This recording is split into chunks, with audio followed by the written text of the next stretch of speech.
Assalamualaikum warahmatullahi wabarakatuh. Saya Sakila Maharani.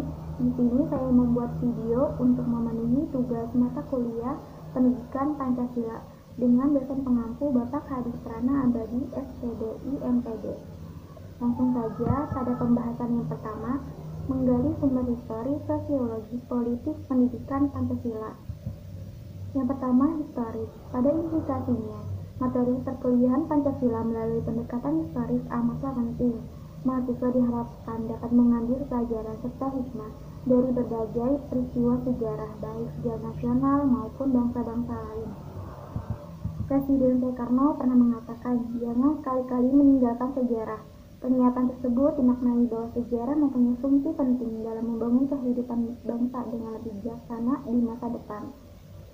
Hal tersebut sejalan dengan ungkapan seorang filsuf Yunani yang bernama Cicero yang mengungkapkan Historia Vitae Magistra yang bermakna sejarah memberikan kearifan.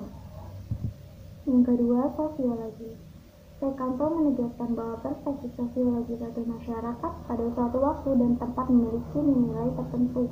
Bung Karno pun menegaskan bahwa nilai Pancasila digali dari bumi pertiwi Indonesia.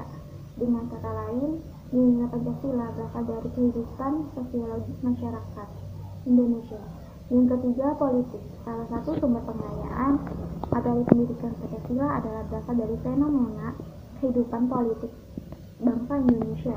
Tujuannya adalah mampu mendiagnosa dan mampu menginformasikan saran-saran tentang upaya atau usaha mewujudkan kehidupan politik yang sesuai dengan nilai Pancasila. Selanjutnya, membangun argumen dinamika dan tantangan pendidikan Pancasila. Pancasila merupakan dasar negara Indonesia dan menjadi landasan bagi kehidupan masyarakat berbangsa dan bernegara. Oleh karena itu, pendidikan Pancasila dinilai sangatlah penting supaya untuk memperkuat dan memperluas pemahaman masyarakat tentang nilai-nilai Pancasila. Abdul Ghani menyatakan bahwa Pancasila adalah dorongan pokok atau leitmotif dan bintang penunjuk jalan atau leitmotif. Tanpa adanya leitmotif atau leitmotif, kekuasaan negara akan menyeleweng. Oleh karena itu, segala bentuk penyelewengan itu harus dicegah dengan cara mendahulukan Pancasila dasar filsafat dan dasar moral. Bagaimana diketahui, pendidikan Pancasila mengalami pasang surut pengimplementasinya.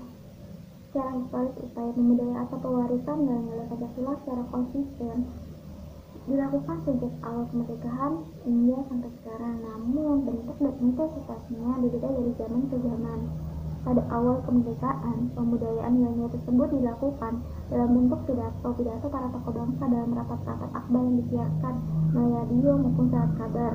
Kemudian pada 1 Juli 1947 diterbitkan sebuah buku yang berisi pidato Bung Karno tentang lahirnya Pancasila. Pendidikan Pancasila, penerapan nilai Pancasila adalah tantangannya, yaitu menentukan bentuk dan format agar mata kuliah pendidikan Pancasila dapat diselenggarakan di berbagai program studi dengan menarik dan efektif. Tantangan ini berasal dari internal perguruan tinggi, misalnya faktor ketersediaan sumber daya dan spesialisasi program studi yang makin tajam, atau yang menyebabkan kekurangtarikan sebagai mahasiswa terhadap pendidikan Pancasila. Adapun tantangan yang bersifat eksternal antara lain adalah krisis keteladanan dari para elit politik dan maraknya gaya hidup hedonistik dalam masyarakat. Implikasi dari pendidikan Pancasila adalah agar mahasiswa dapat menjadi insan profesional yang berjiwa Pancasila dalam kehidupan masyarakat dan bernegara. Selain itu, urgensi pendidikan Pancasila adalah untuk membentengi dan menjawab tantangan-tantangan perubahan di masa yang akan datang. Setiap warga negara sesuai dengan kemampuan dan tingkat pendidikannya harus memiliki seperti pengetahuan, pemahaman, penghayatan, penghargaan, komitmen, dan pola pengamalan Pancasila.